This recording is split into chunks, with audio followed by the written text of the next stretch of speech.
So hey সব guys কেমন আছেন আপনারা? আমি আপনাদের নাম সারাফ আর আপনারা দেখেন সারাফসানা ব্লগস। সো গাইস আজকে আমরা আপনাদেরকে একটা সারপ্রাইজ দেবো আমাদের পাখির মধ্যে থেকে। আপনাদেরকে দেখাই।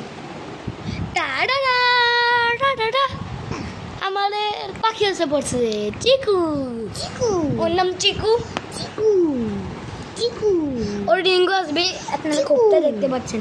চিকু এটা আমাদেরকে কোনো কিছু বলে না, এটা টেম। চিকু চিকু বাট কামড়ে তো চিকু এটাকে আমরা একটা রশি দিয়ে বানিয়ে রাখছি। রিং দেখবে খোলাও থাকে অনেক সময়। চিকু চিকু স্যারও সানা গাল দেখায় না চিকু চিকু এই কিছু এটা সাবে ডিস্টার্ব করে এই মারা পড়ে দে এটা দিয়ে।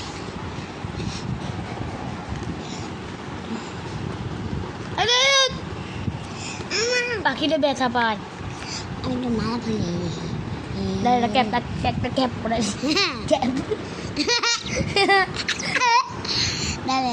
হাতে নিবি। হাতে নে দেখা, হাতে না দেখা, হাতে নে, হাতে হাতে হাতে। আরে আপনি কামড় তো লাগবে গাইস না, আপনি পাখির কামড়কে ভয় পায়। আমি কিন্তু এটা ইউটিউবে ছাড়বো, মাঝখানে তোমার ছিছি বলবে সাপে মিঠু পাখির ভয় পায়। আর ইয়া লাগবে তো দই তো উঠবে, ওর কি কোনো আছে? হ্যাঁ দিদি হাতে একটা বার রাখ, আরেকটা বার রাখ না। হ্যালো একটা বার রাখ, আরেকটা বার রাখ না। তো গাইস সাপে যদি হাত ছাড়াই ফেলে তাহলে পাখি বসবে কোথা থেকে আপনারা বলেন? আমি ঠিক কথা বলছি।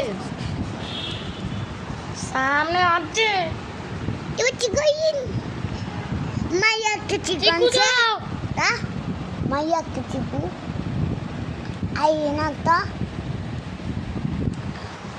চিকু যাও যাও রে চিকু যাও। করে কি করছিস তোরে? হাত দিদি না হাত দি এমন হবেই। ও যাওই সো হ্যালো গাইস, একটা বার রাখি দাও, আবার ছাড়ে দিতে। গাইস মাত্র আপনাদের সামনে এখন সাপে পিটে দিয়েছে। সো হ্যালো গাইস, কাপড় দিয়েছি। সো গাইস আমি ব্লগটাকে এখানে এন্ড করতেছি। আপনাদেরকে পাখিটা দেখালাম। সো টাটা বাই বাই, আসসালামু আলাইকুম।